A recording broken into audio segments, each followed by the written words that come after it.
Hello and a very warm welcome to the Premier League show. It is very warm here in Sevilla in deepest southern Spain, and I'm going to bring to you the latest round of the Premier League fixtures. 4 games in, now we're in the international break, but the 4th round of games has just taken place, and what an exciting round of matches they were. More thrills, spills, entertainment in abundance in the Premier League. Let's get right to it. Firstly, we'll discuss the game that took place yesterday. If you're watching on Monday, that was the Sunday game, the Sunday shootout between Arsenal and Tottenham. The rivals of North London played out a fantastic game. 2-2 it was, honours even. Fantastic display from both teams. Tottenham taking the lead through Christian Eriksen. Then they managed to get a penalty, which was a penalty from Harry Kane, giving them a great advantage, 2-0, playing well. Arsenal couldn't really get into gear. Defensively wise, were a little bit shoddy, and Tottenham looked well placed for a win there. Gave themselves a good grounding point. However, as many times happens in football, goals happen at key moments, right on the half-time. Many goals going, and Lacazette scored a fantastic Maisie goal right on the stroke of half-time to make it 1-2, completely changed the game.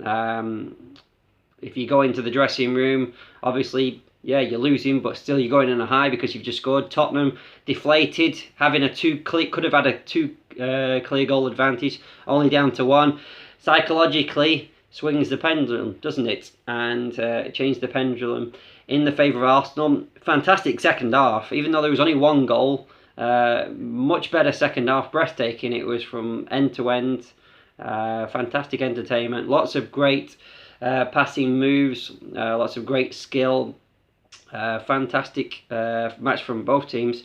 And it was a great goal from Aubameyang, great cross from Guendouzi. And it was a really classy finish from Aubameyang, just clipping in the goal with his right peg. And yeah, he's a classy finisher, Aubameyang. Primed for another great season. Joint top scorer last year with 22 goals with Mane and Salah. And I think he'll be right up there again this season. Fantastic goal from him. Arsenal created more chances to win the game. So did Tottenham as well, right at the end. They had a great chance through Harry Kane. But I think honours even, fair result from both teams. Point either side. I think it was a fair result in that one. So it was 2-2. Arsenal, well, they go into the international break in 5th place with 7 points. Tottenham are in 9th with 5 points. Tottenham, a little bit stale at the moment. 4 wins from 15 games from this season and last season. They've made a few signings this summer. For instance, Lo Celso and Dembele. Sessegnon. And Dembele, he's the only one at the moment that's really bedded in. Lo Celso, I think he needs more time to get used to the rigours of the Premier League. He didn't have a pre-season after his time in the Copa America with Argentina. Signed at the last minute. So I think there's more to come from him. But just for the moment, he needs to find his feet and get his fitness up. Sessegnon will come through at some point, but I think it's maybe a little bit too soon for him to be starting from Danny Rose. But yeah, 4 wins from 15.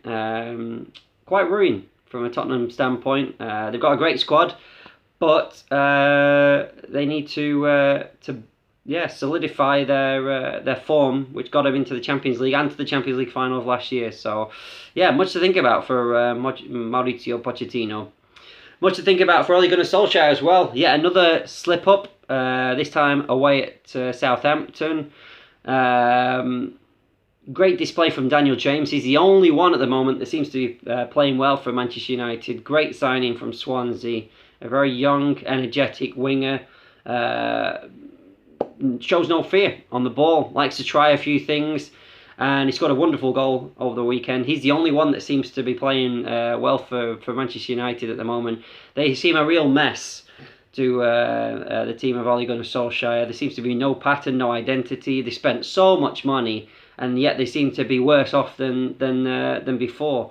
Even had the advantage of playing against 10 men for the last 20 minutes in this game, but still couldn't find a way through to win. Yannick Vestergaard scored for Southampton, and although United did dominate in this game, likely with an extra man, didn't show any real signs of getting that winner. And yeah, United suffering once again. 8th place they are after 4 games with only 5 points on the board.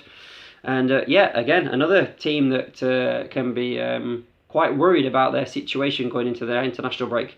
Not so for their neighbours, Manchester City. No problems for them. Comfortable 4-0 win at home against Brighton. Only took 68 seconds for them to get off the mark from Kevin De Bruyne, who will be probably one of the players of the year. Missed the majority of last season with a massive injury. Now he's back. Now he's firing on all cylinders, and he's like a new signing. And what a quality player he is. And he's proven it once again from the get-go. Aguero getting 2 goals again, just like last week. 6 goals he's got already in just 4 games. If he keeps injury-free, which has been a problem throughout his time at Manchester City, then he's got every chance of being the Pichichi, as they say here in Spain, the top scorer in the English Premier League. Bernard Silva got the 4th goal. Yeah, comfortable display from City, keeping pace with Liverpool. Liverpool, the only team to get 4 wins, we'll discuss in a moment. The only bad news from this game was a bad injury to Aymeric Laporte, who went off with a knee injury. He had to go to hospital. No news as updates at the moment from him, but Guardiola said in his press match conference that he's quite worried about the injury, and he doesn't have much cover. Company left to go to Anderlecht. They didn't sign a replacement. They've got Fernandinho that can play at centre half, but really they're reliant upon Laporte, John Stones, Otamendi, and Stones is coming from injury as well, so it could be a defensive crisis there. He's talked about Kyle Walker may playing at centre back, what he did for England, so gonna have to move a few pieces like they did last year when Mendy was injured, the left back, and they played Delph there for quite a long stretch of the season.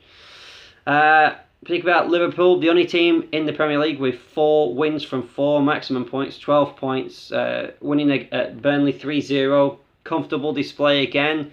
Very bizarre goal from Trent Alexander-Arnold. I thought when I saw it first it was a wonderful goal, but he took a deflection off Chris Wood's back, so they've given him the credits for that goal.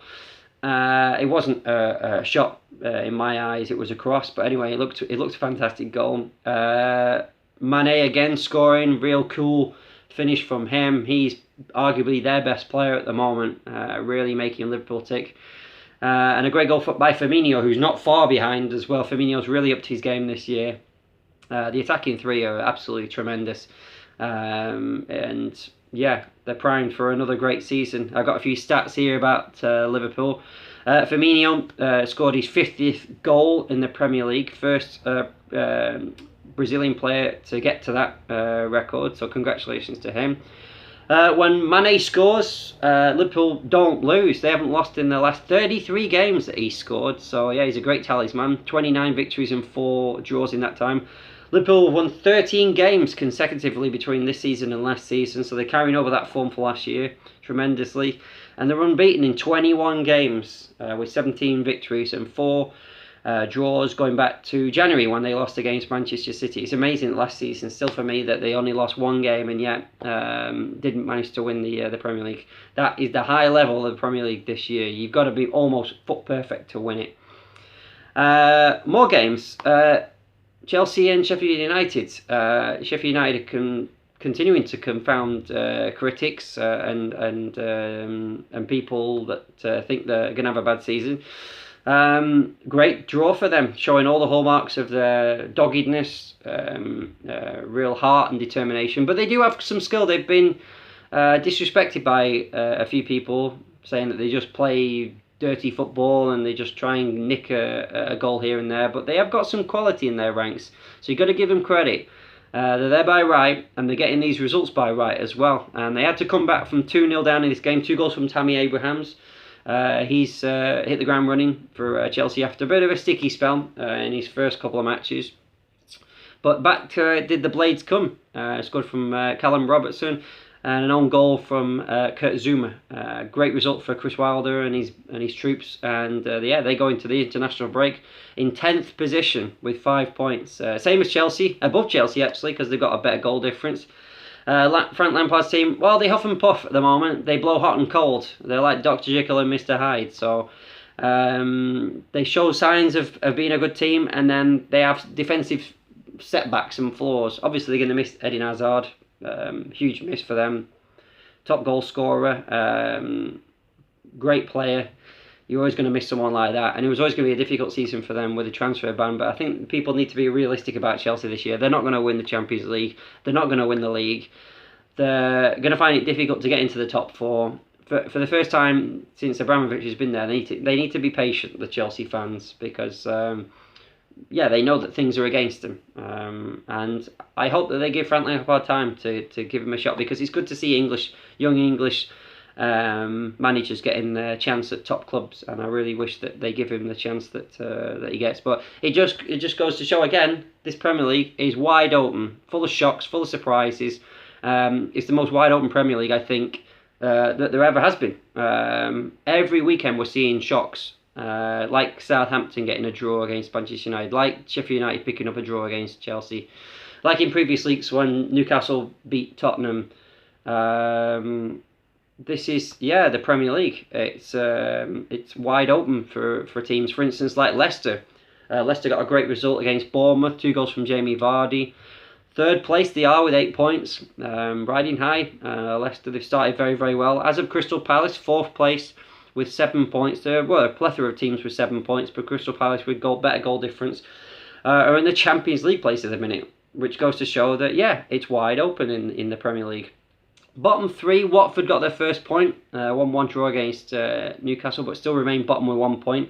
Norwich City lost this weekend against West Ham 2-0. They're in 19th place with 3 points. And Aston Villa went down to Crystal Palace by 1-0. They're in the last place of the relegation zone with 3 points, and they're in the 18th spot. So you got Aston Villa, Norwich, and Watford. They round out the bottom 3 at the moment of the Premier League, but it's early days. It's four games gone. I remember Crystal Palace were 9 or 10 games without a win, and they got out of it.